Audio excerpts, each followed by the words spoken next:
Sama gubernur ya dengan Wali Nanggro harus menjadi leader atau pemimpin yang memfasilitasi dan memberikan kekuatan kepada seluruh SKPA, mengajak DPRA masyarakat untuk kita bisa laksanakan Islam dengan baik di Aceh, yang menghasilkan masyarakat madani, masyarakat yang Islam yang rahmatan lil alamin. Jangan dipandang sebagai gerakan untuk kita buat fanatisme atau radikal, tidak ada.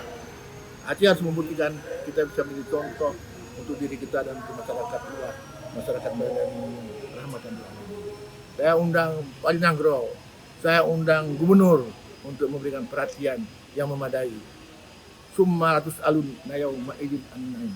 Sungguh Allah pasti minta tanggung-jawaban kita apa amal yang ada di kita. Kita khawatir, risau dengan pelaksanaan Islam di Aceh yang sebenarnya secara undang memberikan kewenangan ya untuk pemerintah dan segenap stakeholder